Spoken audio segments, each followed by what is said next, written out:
What's going on, y'all? Today's Sunday, right?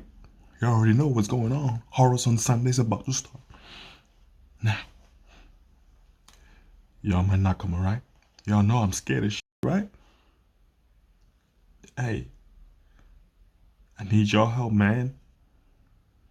Y'all gotta be with me. Send me all your energy. Come on, dude, again, get down, my man. Send me all your energy, cause alone, ooh, this is about to be tough. This is about to be rough. But with y'all, nothing, bruh. Nothing can stop us, alright? Alright? Nothing can stop it.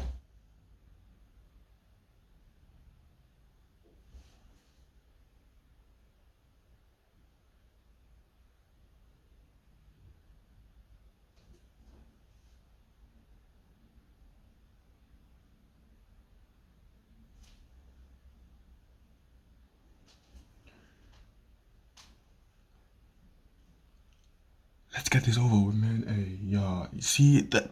Why am I doing this at night? Huh? Why? Why am I doing this at night? Let's get straight to the video.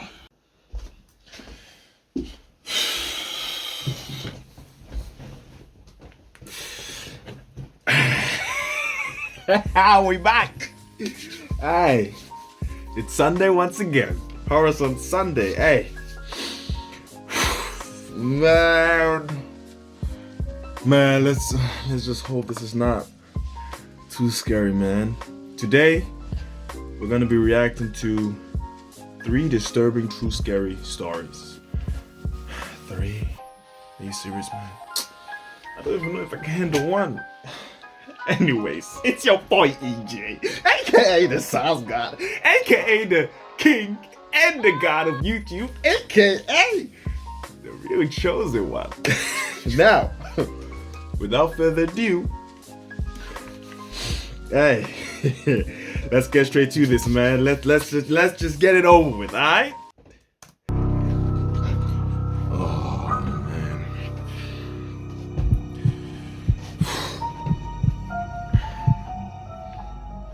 I live in a small, peaceful town. I don't live in a place where you have to worry about walking alone at night. I share a one-story house with my sister, but she's hardly ever home. She has another place in Florida that she spends most of her time. There's about 100 to 200 feet between each house on my block, and then there's some woods across the street. I have a daily routine. I get home from work, make dinner, shower, relax a little, then go for a run, come back and have a light snack, then go to bed. It was a work night like any other. I was going for my nightly run, and when I came back to my house, there was a random white van parked across the street. I took notice of it because hardly ever would random cars park on any of these streets. Our little neighborhood has very little through traffic. I looked at it as I walked backwards to my front door, and I could tell there was someone sitting inside of it, though I couldn't see anything regarding what they were doing. I don't know if the glass was tinted or if it was just because it was dark out. Later that night, I was hearing some weird sounds coming from outside. It was like a scraping sound. I looked out my window and called out, "Hello?" and it stopped. I had no idea what it could be, but my first guess was the neighbor doing something in his yard. I went back to whatever I was doing, and that was the night. The following day was a Friday, the last day in my work week. After work, I did proceed with my regular schedule. I went on my nightly run a little earlier tonight since it was Friday and I had plans with some friends. I got back from my run, imagining the van to be there again, but it wasn't this time. I went out with my friends to a comedy club, and I didn't get back until late. I let myself into the house and locked the door. It was a long night and I was feeling tired, so I hurried up with the getting ready for bed process. After turning off the bedside light in my room and laying down, that's when things were finally silent enough for me to pick up on some weird thumping and rustling sounds. I felt like they were coming from inside of the walls. It's only a 2-bedroom house, it's not big. I put my ear up to one of the walls, and indeed heard something going on in there. I knocked on the wall and the noises stopped. This was a cause for concern, as I assumed it was a rodent or a wild raccoon. I went out to the living room, and passing by the windows, I looked outside and saw that white van parked outside again. Oh no. I opened my front door and stepped out to the front stoop to look at the van. I didn't see anyone sitting in it this time. 2 nights in a row of this now, something was going on. I walked barefoot to the side of my house to look for possible holes in the walls for animals to crawl through. Then I came to the outside crawl space door. It It was cracked open, and the lock was snapped off. I hadn't paid attention to this door in weeks. I pulled it open a little more, and without a phone or flashlight in my hands, all I could do was lean inside and squint my eyes in the pitch blackness of the crawlspace. I heard the faintest little sounds of pebbles scraping against the concrete floor. At first, my naive mind was thinking it was an animal, till the sounds turned more aggressive and more closely resembled human footsteps marching to the crawlspace door. And then, just barely, I could see a person crouch walking towards me. I slammed the door and twisted the knob, but without a lock it wouldn't do anything. I ran back inside my house and called the police. While on the phone, I instantly attributed the crawlspace door to the scraping sounds I heard the night before. The next time I went to the window while on the phone, the van in the street was gone. Police came and I showed them the crawlspace. We had to use flashlights as the crawlspace doesn't have any lights installed. We found something disturbing. In the left corner, there were cut marks in the roof of the crawlspace, as if the intruder was trying to saw his way into the house. What? The only info I could give them was the white van parked in front of the house. We don't have cameras, nor did I see what he or she even looked like. They never came back though. I'd imagine because I caught on to what was probably supposed to be a silent operation. Okay. Okay. Hey, there was some tension going on, but hey, I think there are no jump scares in this one. I think that's good. It was at this moment that he knew. He f***ed up. That's good. There are gonna be a few jump scares in the videos ahead, but hey, for today, I think there are no jump scares. Okay, story number 2. Let's go.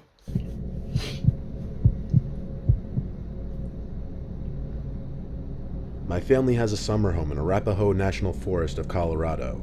It's a 7-hour drive from my home. I don't often go with my parents or siblings, if ever.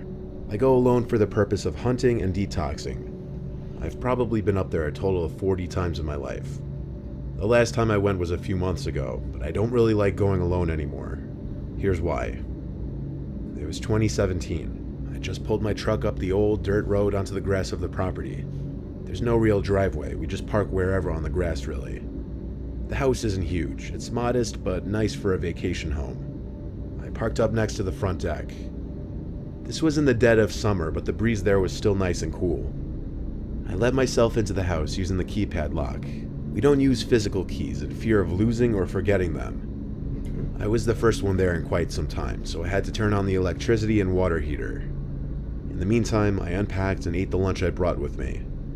I also threw away any mouse and bug traps that were left out that caught mice and bugs. It's actually quite a problem in the house. After all of this was done, I started setting up my hunting gear, which my dad and I leave in a big back closet. By this point, the sun was on its way down. It was around 6 o'clock. A laughter from outside caught my attention. I marched from the kitchen to the living room to look out the big window that looked into the woods. I looked into the woods and I didn't see anyone, so I cranked the heavy window open and listened. The laughter belonged to multiple children, like a small group. This was our property though. That meant these kids were trespassing, probably up to no good. Kids, though. I went outside through the back door to the woods, trying to follow the laughter. I kept going deeper into the woods, and the laughter stayed the same distance away from me though. Eventually I gave up because it seemed like the kids were running away anyway. Okay. The next day, while posted up in the tower that my dad built for deer hunting in the woods, I heard the sound of those kids laughing again. Noting that meant they were once again on our property, I decided to call my dad and ask what to do. He told me to chase them off the property if I saw them, so I shot around into the air. I forfeited any game for the sole purpose of chasing the kids away, but it worked of course. The sound of the laughing stopped right away. I knew now it would be pointless staying posted up in the tower, so I called it for the day and went back to the house. I wasn't feeling too well anyway. That night I slept with all the windows open to get some air circulating, maybe help me with my headache. Okay. What? You're in the forest. Don't leave anything open. Come on, man. You're in the forest, bro. Oh my.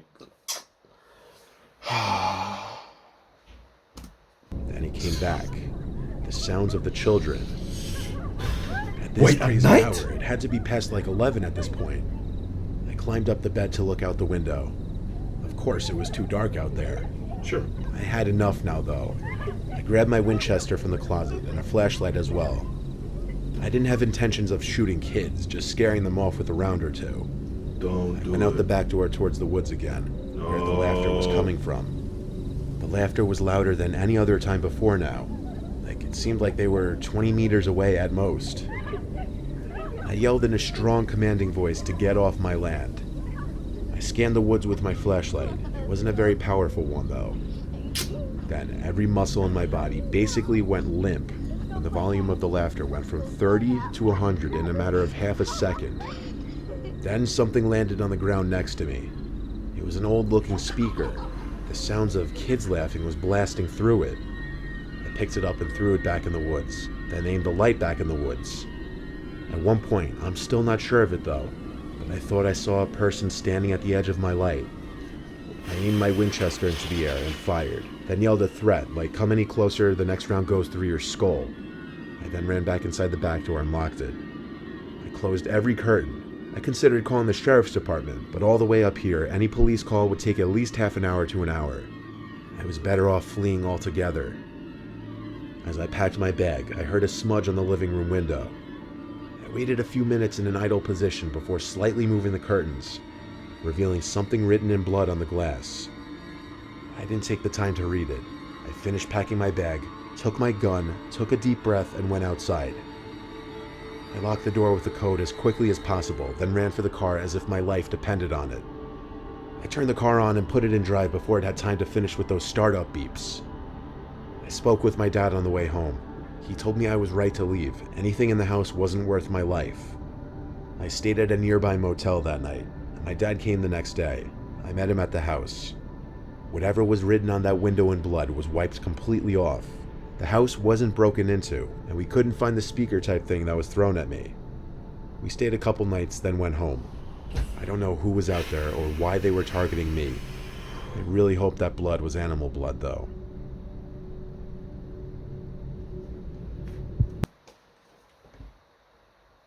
Yo, that one was... Yo, it felt like I was there, man.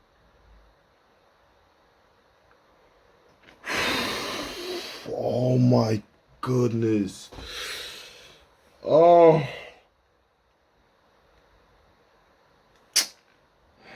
Why am I doing this at night, man? Story 3, man. I was home alone one weekend, house to myself. I had a couple friends over the first night, and I stayed up pretty late both. Man, this guy's unlucky. It's the same guy, bro. You're just unlucky, man. You experiencing all these things. I was 14 at the time, just started high school, and my parents had just started trusting me enough to leave the house to myself. This was on a Saturday night. I was out with a couple friends pretty late. When we all decided to call it a night, I walked home by myself. Halfway through my walk home, I noticed a car seemed to be following me. So I started to jog home. The car started flashing its lights. At this hour of the night, I could only assume potential danger, so I turned my jog into a full-fledged run. I ran all the way to my house and checked outside the windows. Moments later, the car from outside parked in front of the house and someone came out from the car. They started running up to my front door. I started panicking. The doorbell started to ring. I started pounding on the door aggressively. I suddenly felt like my life was being threatened. I ran to my room, which is on the lower level of the house by the backyard. I tried to get my parents on the phone, but they wouldn't answer. They were definitely asleep. For a 14-year-old boy, I was scared to death. Now the intense knocking moved to my window instead of the front door. I screamed at them to go away, and they yelled something back, but it was muffled. I left my room to hide in my parents' room and call the police.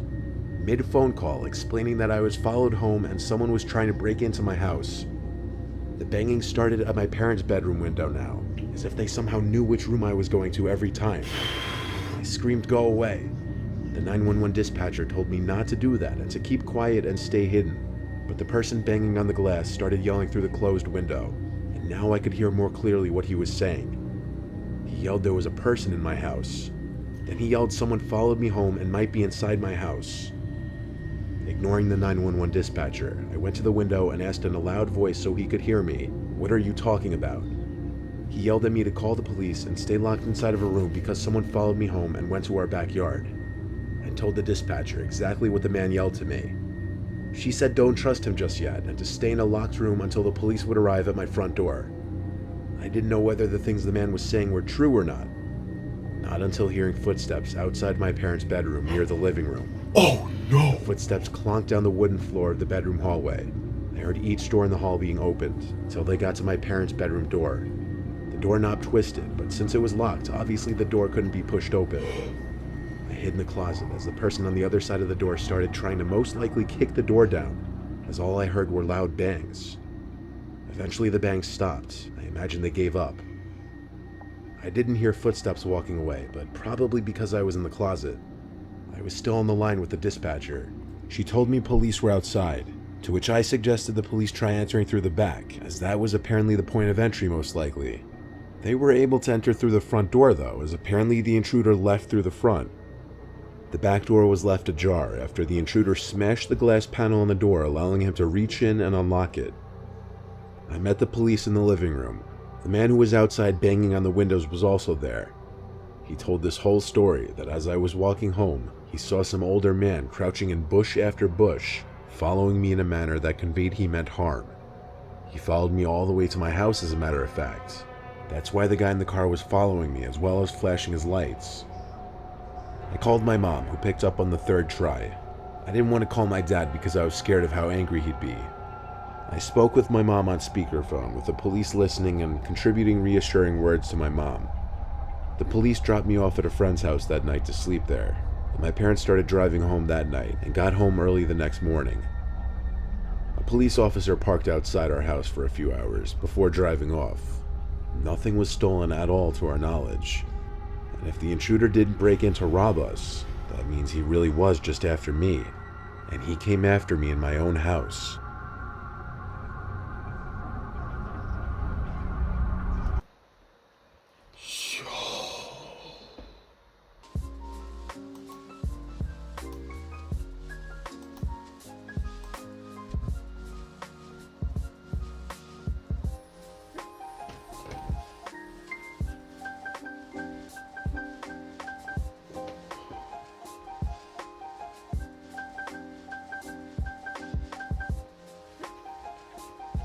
Yo, why was this so... Yo, this is... Man, this... Oh my goodness. Like, it's all in your imagination. Like, you're just... Oh, every time I just picture myself being that kid. Like, oh... Uh-oh. Ooh. Oh my goodness. Yo, oh my... Man.